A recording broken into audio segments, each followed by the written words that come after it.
Good morning. How are you today? It's a soggy day in Virginia this Sunday, but it's pleasant. As kids, especially boys, we played at Superman, but life daily, even as kids, taught us humility. Apparently, Trump didn't learn anything from that because when he was leaving the hospital, he contemplated and shared with others that he was going to come out like a fragile patient and he was going to have underneath whatever he was wearing a Superman shirt and reveal himself to be Superman. What a guy. Now, I suppose that the drugs he had further inflated his normal levels of inflation, but it tells you it's all about him and it's all about show. And yesterday he had a rally, and apparently he was weak enough that he could only speak for 15 or 18 minutes, depending upon the source. And he had all these people spread out in violation of the Hatch Act without masks, supposedly at a rally, which is a political rally in which he attacked Dems and other people. And then to have clackers there, people who appeared to support him, who may or may not, he had to get a group called Blessed to bring African Americans from outside of D.C. to be there to support him, and their trips and everything were paid for.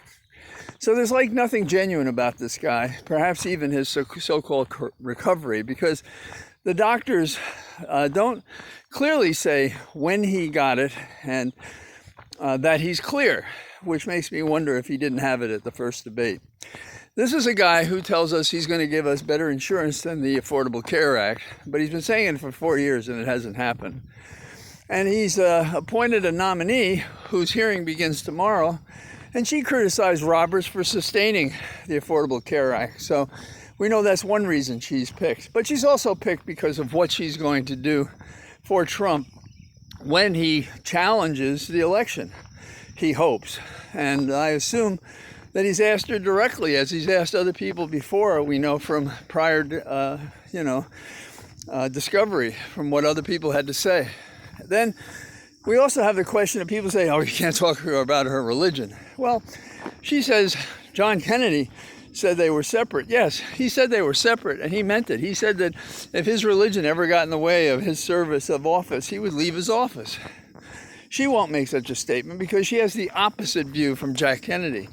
Her view is that the divine law supersedes, or trumps, if you will, the civil law and the constitutional law. And there's a whole set of data points showing it, including the religious cult she belongs to, and a statement that she made that at the height of your legal profession, your objective is to establish the kingdom of God. Not of man, not of America, not we the people, but the kingdom of God. In addition, if you look at the originalism that is her way to figure out, divine, if you will, what the law is, well, our founders thought women were chattels, so that tells you something. And they had no rights, nor did persons of color, nor did people who didn't have property. That said, they still were opposed to merging religion and state. They believed in the separation of church and state. Hamilton said it, Jefferson said it, and Joseph Story, who's an associate justice on the Supreme Court, wrote a short 771-page document that included a discussion of this very issue, saying they had to be separated because there are 2,000 religions in the world. We have majority religions here. People came here because they were being persecuted elsewhere, and this has to be remained separate and apart.